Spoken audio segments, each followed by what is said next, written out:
sa lalawigan ng Nueva Ecija, yung pagtanggap po ng mga tao sa GP party list? Well, okay naman dahil siyempre pag-iikot natin, ina-address natin yung mga pangangailangan. Hindi naman namin kaya lahat yan. Meron tayong gobernador, meron tayong congressman, may mayor tayo, may kapitan tayo. Kami naman ang GP party list. Dagdag tulong lang sa pangangailangan ng mga kababayan natin sa Nueva. Okay sir, yung plano ninyo, saka sino-sino yung mga next na ipapakilala natin dito sa Nueva Ecija? Well, kami naman as early as now, ang GP party list may nominee yan eh. Ang number 2 nominee ko, si Kuya Lemon. So yung number 2 nominee natin bilang, kasi kami naman ni Governor, partner naman kami since 2010. Even 2007, sa kanya naman ako nag-iisa. So we're hoping na makapasok tayo ng another seat. Sabi nila, mas maganda ilatag namin ngayon. Hindi naman kasi kami tumigil. Kung papansinin ninyo, ang Congress Monday to Wednesday, Thursday, Friday, Saturday, meron kami activities. Natigil lang yung aming caravan dahil talagang nung barangay election, bawal na yun eh. So mag-start uli yung caravan namin at saka yung mga hindi pa namin na pay out doon. Pagdating ng January, bukas na uli yung AX, yung DSWD. So tuloy-tuloy na uli tayo.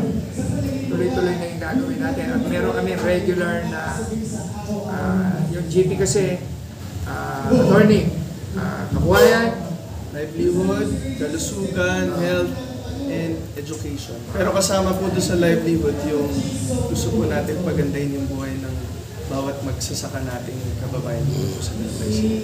So yun po yung gagawin natin po sa lalawigan po natin.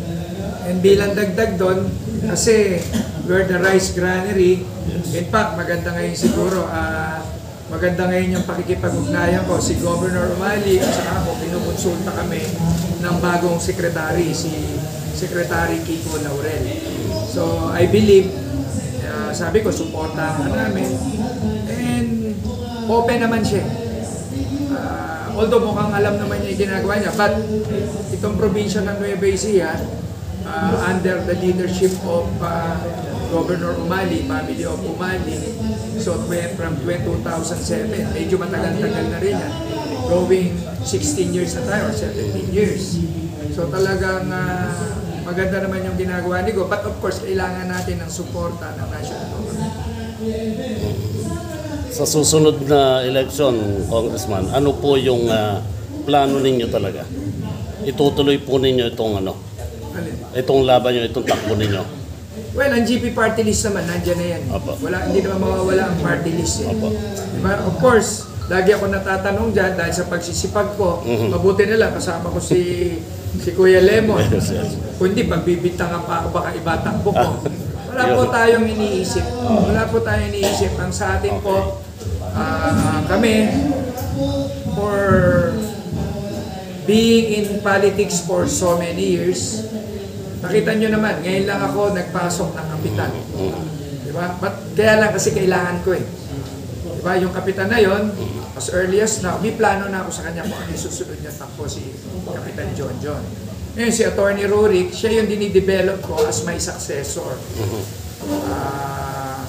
And my son Adrian is ito yung negosyante, ito yung abogado. Yung negosyante, nagpapatulong ako sa kanya. Kasi ito naman ang kasama namin ni Kuya Lemon nung kami tumakbo ng 2010, nung nanalo ko eh. In fact, nagkukwentuhan nga kami kanina ng tatlo. Roommate kami tatlo eh. Sa Santa Rosa, sa bahay ni Governor, sa ano bang barangay yan? Sa Huangco.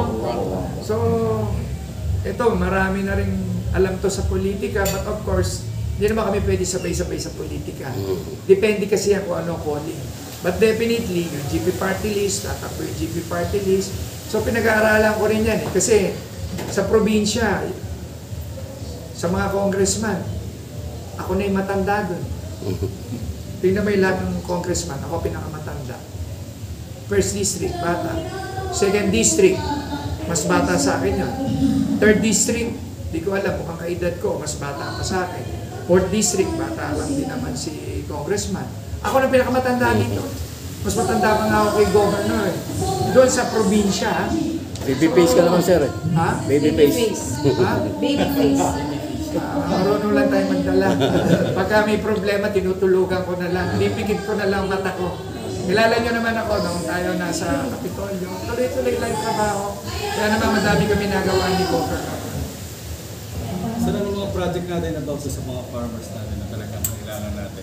Yung sa GP Party, dito na nagtuturo na. Well, ang sa mga farmers natin, kami naman yung through legislation, re-reviewin natin ngayon yung kung paano pa natin mapababa yung presyo. Ngayon kasi inopen eh. Di ba pwede naman import, inopen. So ang wish is mababa yung presyo. Alam mo yung project, kunyari sabihin mo as congressman, ako pwede ako sa legislation. Pero kung merong pondo para sa mga, tutulungan natin. Maraming ako inaasahan para sa mga magsasaka dito sa ating bagong Secretary of Agriculture. So marami sila yung, hindi ko alam yun eh. Yung marami sila yung mga pamimigay na tractor, pati mga fertilizer, ganito, na suporta. Si Attorney Rurik is, siya yung kasama ko sa Kongreso. Siya yung nakikipag-ugnayan sa lahat ng mga government agency. Siya yung kausap nun, and sabi ko sa kanya, tulungan mo na ako. Mahirap din kasi maging congressman eh. Sa totoo lang, papasok ka ng Monday to Wednesday, pagkatapos may hearing ka sa umaga. Ako as member of CA, Tuesday and Wednesday nga kami, nandun kami sa Senate eh. Hindi naman secretary lang kinukonfirm namin, nagko-confirm kami ng mga ambassador, yung lahat ng mga DFA, yung promotion, lahat ng military except police.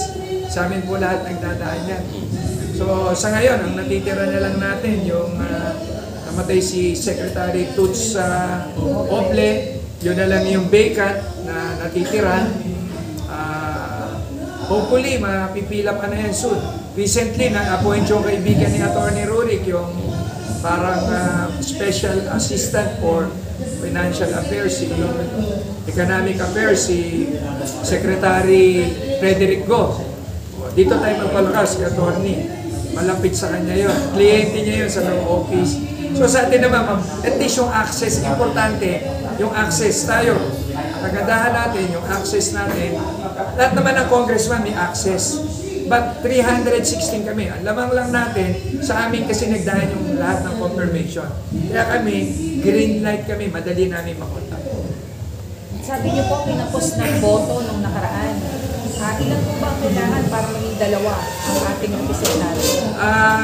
I am expecting ngayon mas mababa kasi pag malaki ang boto, pagka mid-election o midterm, konti yung bumoboto. Kasi kung ilan yung bumoboto, kasi yung midterm noong 2019, ang nanalo is only 500 something.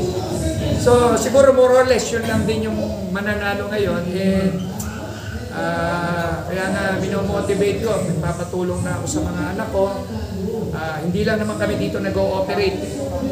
Nag-ooperate din naman kami, may boto naman kami outside of Nueva Ecija. Last election, ang sobra namin boto is nasa almost 100,000 doon sa first shift.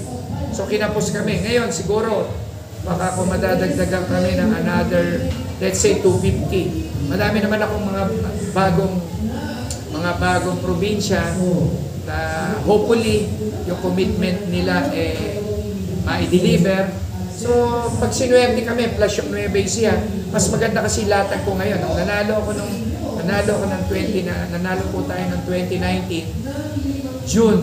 Pagdating ng March, nagkaroon na po tayo ng nagkaroon na tayo ng pandemic, lockdown. Lahat tayo, ako naman, hindi naman ako tumigil ng pagtulong, pero nag-ingat ako talaga. 3 beses po ako na-COVID. Kaya lang, puro mild. So, mas madami ako ngayon nagawa. Sa darating na panahon, ilalahad ko sa inyo ano yung kinaganda na meron tayo. Kasi dagdag boto at dagdag serbisyo to para sa ating mga kalalawigan. Sir, ikaw ko lang yung sa karalan kahapon, hindi kami nakapag-interview. Ilan po ba yung binigyan natin ng XP?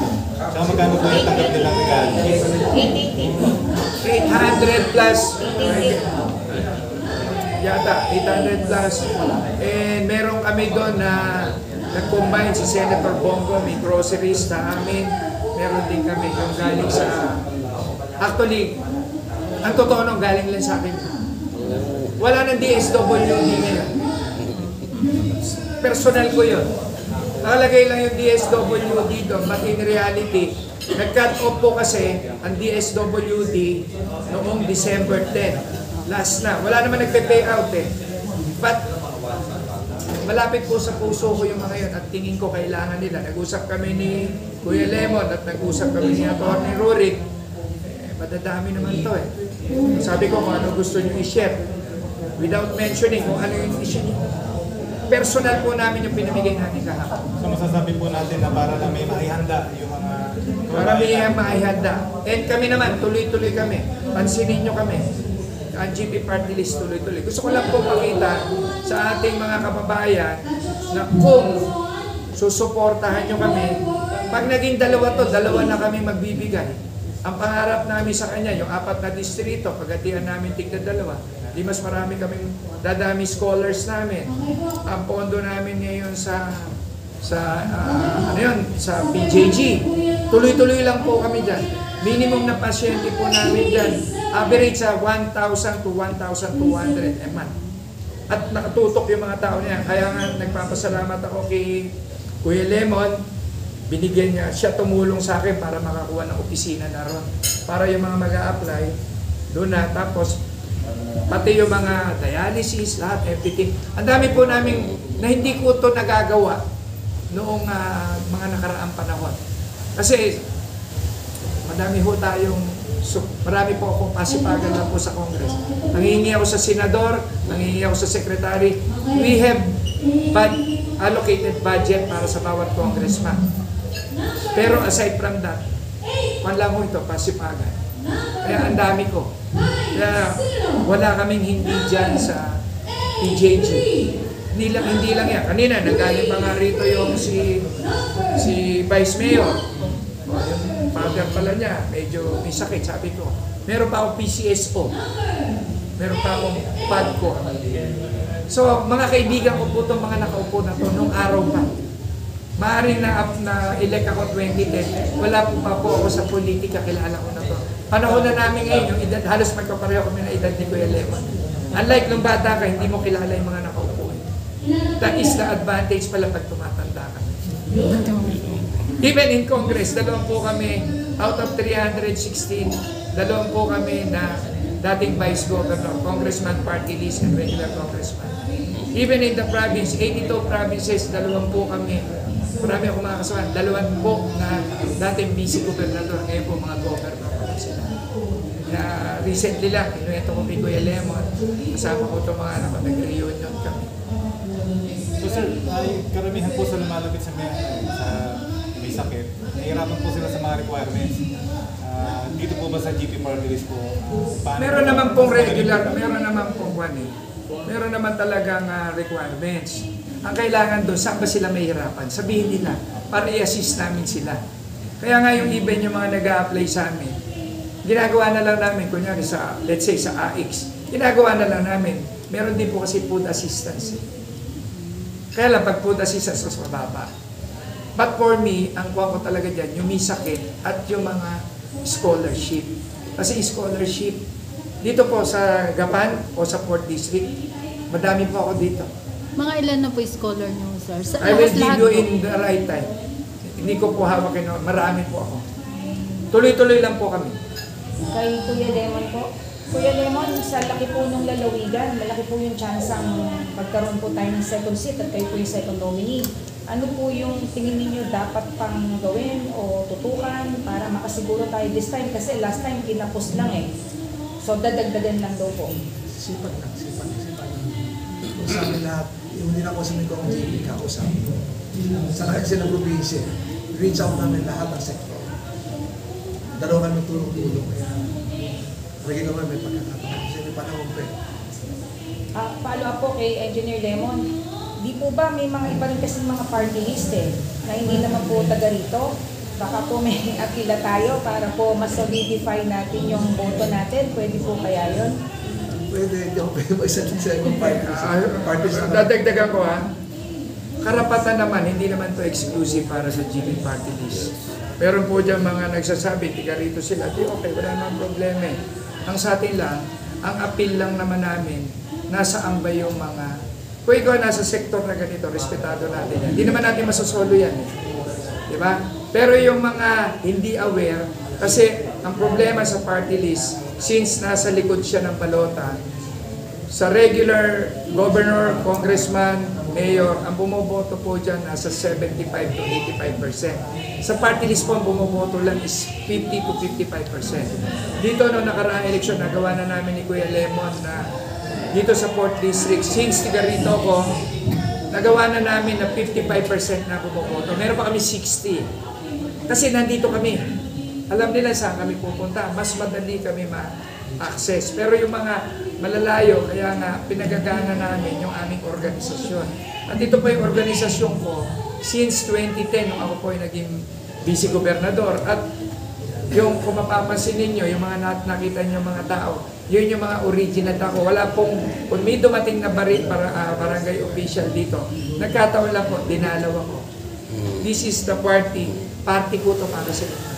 At party ko to para doon sa mga empleyado namin sa GP party list at doon sa mga empleyado namin sa aming mga bahay, driver, kung ano-ano.